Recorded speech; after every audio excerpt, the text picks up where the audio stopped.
Hey everyone, this is Sugandha and you're watching Ready to Get Update and welcome back to my channel। और yes, आज आ गया है most awaited session, ये है recruitment budget. Yes, बहुत बार request किया हुआ सेशन, तो चलिए जल्दी से स्टार्ट कर लेते हैं। और यहाँ पे हम डिस्कस करेंगे बहुत ही सिंपल तरह से। तो चलिए देखते हैं क्या है ये, what is a recruitment budget, क्या होता है रिक्रूटमेंट बजट।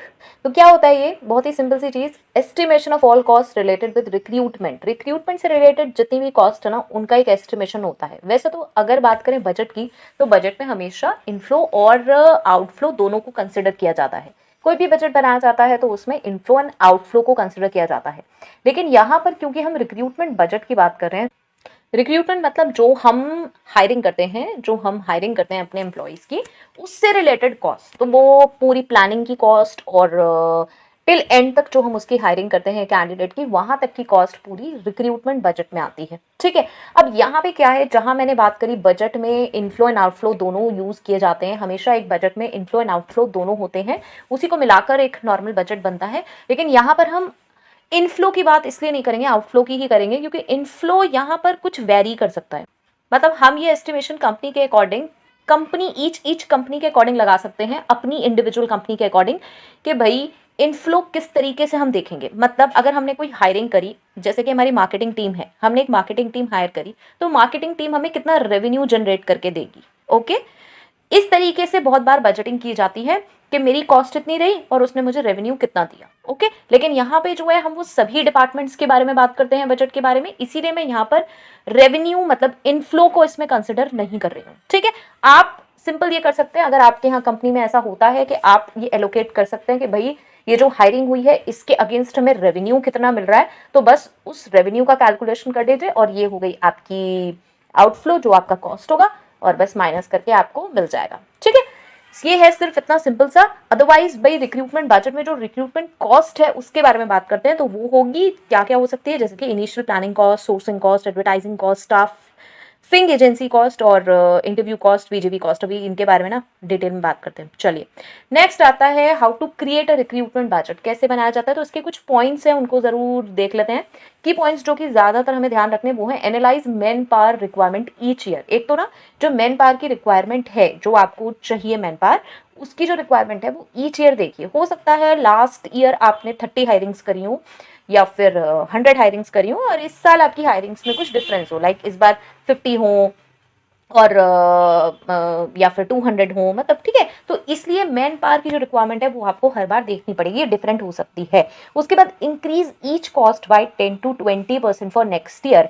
अगर आप एस्टिमेशन कर रहे हैं ना, अभी कोई कॉस्ट खर्च नहीं हुई और हम ईयर स्टार्टिंग में अभी हम एस्टिमेशन कर रहे हैं, तो क्या करना है, 10 to 20% हर कॉस्ट को ना अपनी तरफ से बढ़ा लीजिए। और ऑलवेज ऐड एडिशनल कॉस्ट, हमेशा एक एडिशनल कॉस्ट कुछ इस पर्पस के लिए कि अनएक्सपेक्टेड कॉस्ट कोई भी आ सकती है, कोई भी अनएक्सपेक्टेड हमें खर्चा करना पड़ सकता है, इसके लिए कुछ थोड़ा सा अमाउंट आपको हमेशा एक एडिशनल कॉस्ट के नाम पे रखना चाहिए।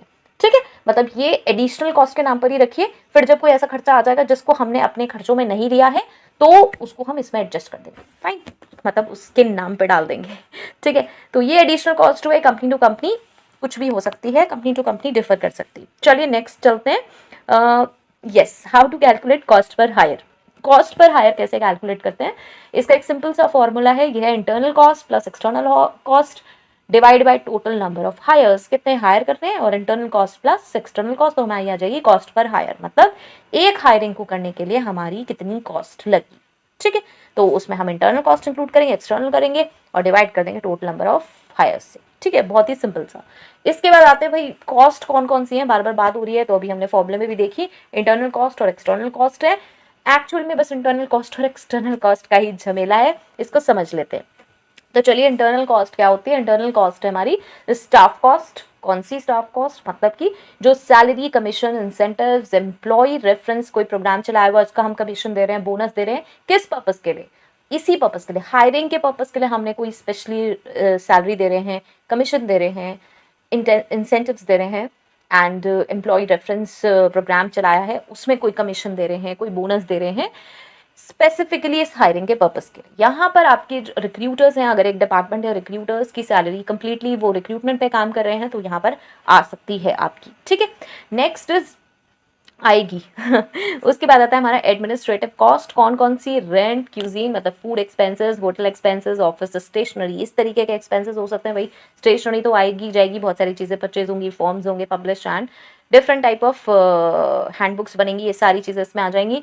और रेंट दे रहे हैं, देखिए आप कहीं इंटरव्यू वगैरह करा रहे हैं, इंटरव्यू की कॉस्ट अभी आगे अभी आएगी, अगर बाहर करा रहे हैं कहीं पे आप स्पेशली स्पेस ले रहे हैं और शॉर्ट टर्म है, थोड़ा सा है, अभी करना पड़ गया, तो वो यहाँ पर सारी एडमिनिस्ट्रेटिव कॉस्ट में आ जाएगी। उसके बाद आती है लीगल कॉस्ट। सी यहाँ पर मैं एक चीज़ बता दूँ आपको, बहुत सारे एक्सपेंसेस आपको लेंगे यार, हमारे यहाँ तो होते नहीं, सिंपल सा होता है कि भाई इंटरव्यू कंडक्ट करे, यहाँ पे कैंडिडेट्स आ गए, थोड़ी बहुत स्टेशनरी यूज़ हुई और ये रेंट फूड और ये सब हम कुछ प्रोवाइड करते नहीं। इंटरव्यू के लिए हमने 5-10 या 15-20 कैंडिडेट को बुलाया भी, तो कुछ ऐसे रिफ्रेशमेंट नहीं दिया, कुछ नहीं दिया, तो ये सब कुछ नहीं है। तो नहीं है तो यहाँ आपको ज़रूरी नहीं है कि इसमें आपको ऐड करने हैं या फिर आपको बढ़ाने हैं।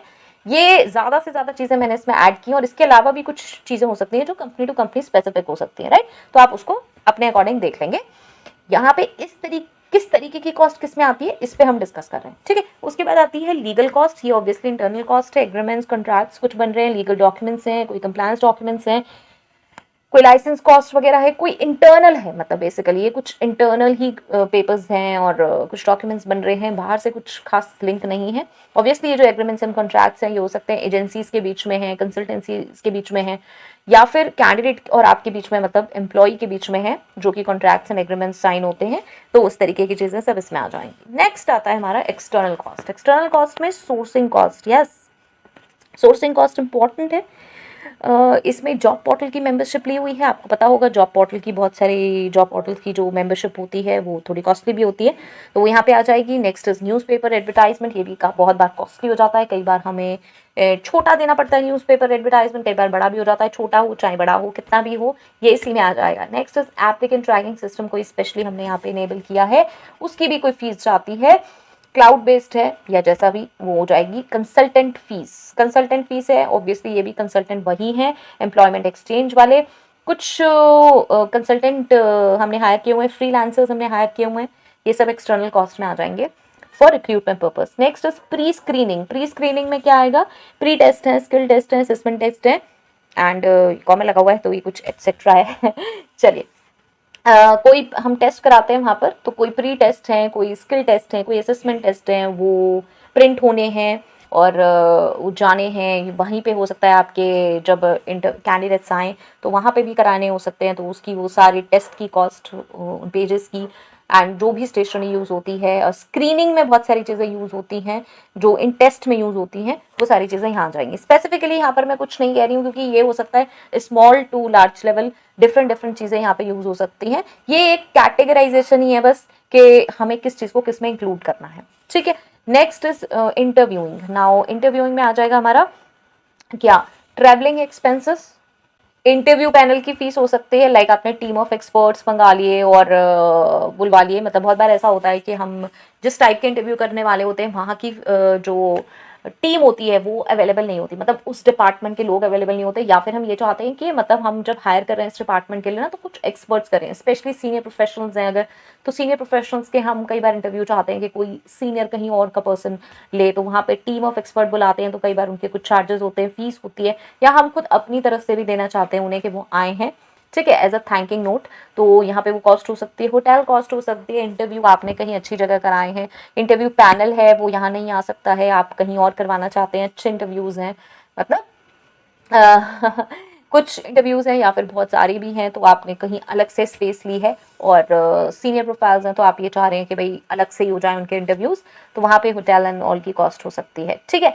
ये अलग है, मतलब बाहर वाले हैं होटल कॉस्ट जो कभी कभी हुई, और आपने देखा होगा इंटरनल कॉस्ट में मैंने इंक्लूड किया था एक और, जहाँ पे hotel expenses and all cuisine थे, वो थे कि जब हमारे इंटरनली हम कोई स्पेस हायर करते हैं या हमने की हुई है या हम उसका रेंट पे करते हैं, वो वाली थी कि भाई यहाँ पे इंटरव्यू ही होते हैं, इंटरनली हमेशा ही वहीं पे इंटरव्यू होते हैं, और ये स्पेसिफिकली इंटरव्यूइंग के लिए ही आप बाहर कर रहे हो, ठीक है। तो ये इंटरनल एक्सटर्नल में मैंने इसलिए कराया क्योंकि ये कभी कभी है, एक्सटर्नल में ये कभी कभी होते हैं, ये हमेशा नहीं होंगे, और ट्रैवलिंग भी ये हमेशा नहीं होगी, ठीक है।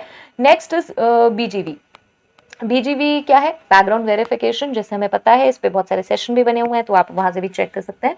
एजुकेशनल एंड प्रोफेशनल चेक्स कराने हैं, क्रेडिट स्कोर का चेक कराना है, इमिग्रेशन के बारे में चेकिंग करानी है, थर्ड पार्टी बीजीवी कॉस्ट है, ये सारी कॉस्ट हमारी इसमें आ जाएगी। उसके बाद आता है हमारा marketing cost, job fair, seminar, promotional events, renting कर रहे हैं स्पेस प्रमोशन के लिए, ये सारी भी इसमें आ जाएगी। अगर रिक्रूटमेंट पर्पस के लिए कर रहे हैं तो यहाँ आ जाएगी, ऐसा नहीं कि कंपनी के कोई भी मार्केटिंग हो रही है तो वो यहाँ पे आएगी, राइट। ये सारे ही कट से ध्यान रखिएगा, अगर रिक्रूटमेंट से रिलेटेड नहीं है तो इनका यहाँ पर कोई रोल नहीं है। So I hope so this was helpful, and अगर हेल्पफुल है यार तो प्लीज बताइए, और कौन से सेशंस देखना चाहते हैं वो भी बताइए। बहुत ही कम से मैसेजेस आ रहे हैं ना यार, तो पता है मोटिवेशन सा नहीं मिलता। सेशंस तो मैं बनाती रहूंगी, बहुत सारे सेशंस पाइपलाइन में है, ऐसे ही आएंगे। So, चलिए till next video, all the very best. Stay happy, stay safe. Thanks for watching. Bye bye.